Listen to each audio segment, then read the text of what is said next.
Assalamualaikum warahmatullahi wabarakatuh.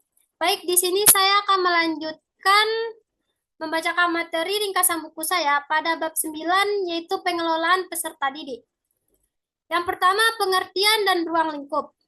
Dari pendapat menurut Sudarwan Danim tahun 2010 nomor 1, peserta didik ialah sumber objek utama dan yang terpenting dalam sebuah pendidikan formal. Peserta didik bisa belajar tanpa guru.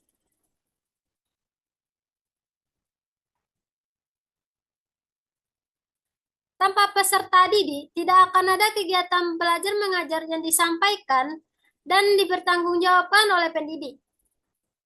Sebaliknya, pendidik tidak bisa mengajar jika tidak ada peserta didik. Oleh karena itu, antar peserta didik dan pendidik saling berkesinambungan dalam dunia pendidikan. Dari situlah keduanya terdapat interaksi yang menjadikan kegiatan belajar mengajar dapat terlaksanakan dengan baik. Dari pendapat menurut Sudarwan Danim, dan selanjutnya pengelolaan peserta didik, yaitu merupakan suatu pengaturan peserta didik mulai dari awal masuk hingga keluar dari lembaga atau sekolah.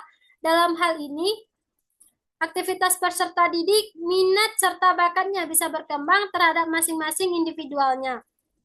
Pengelolaan ini juga berpengaruh terhadap tumbuh kembangnya kemampuan dan kelancaran proses minat serta bakatnya terhadap tumbuhan kemampuan proses pendidikan peserta didik di sekolah. Dengan demikian, pendataan peserta didik mencakup aspek yang lebih luas, terstruktur, dan konsep lebih baik.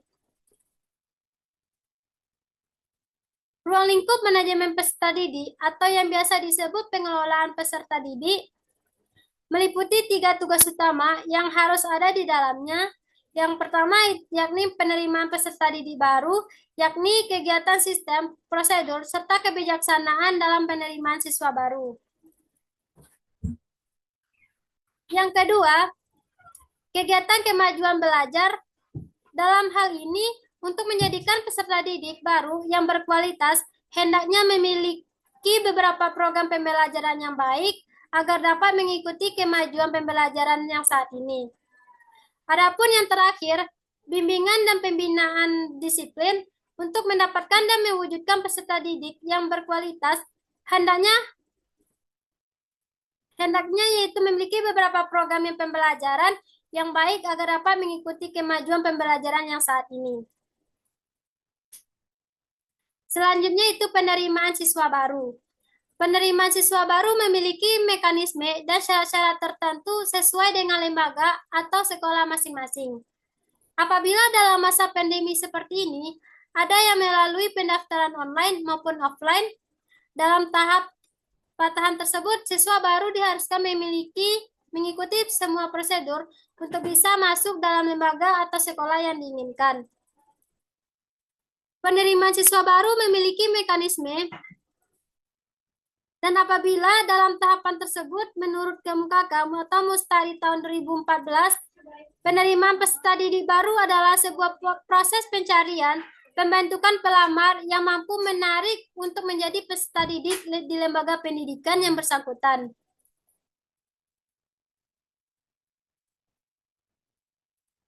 Selanjutnya itu kemudian disajikan oleh Mustari bahwa penerimaan peserta didik ialah proses pendataan atau pelayanan pada peserta didik yang baru masuk sekolah setelah peserta didik telah memenuhi persyaratan yang sudah ditetapkan oleh lembaga sekolah menjelang tahun ajaran baru. Selanjutnya, layanan bimbingan konseling. Layanan bimbingan ini bertujuan agar siswa dapat menemukan setiap solusi dari permasalahan yang ada dihadapinya selama sekolah sehingga bisa menyesuaikan diri pada tuntunan norma-norma kehidupan berbudaya dan beragama terhadap lingkungan sekitar guna mencapai kehidupan yang bermakna sosial maupun personal.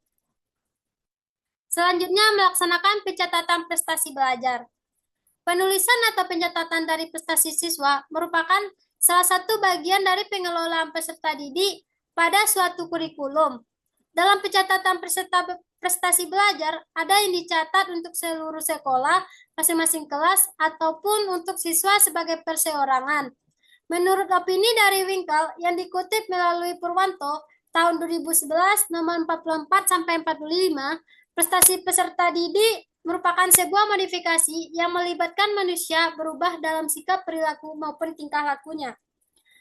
Sekian, saya ucapkan terima kasih. Assalamualaikum warahmatullahi wabarakatuh.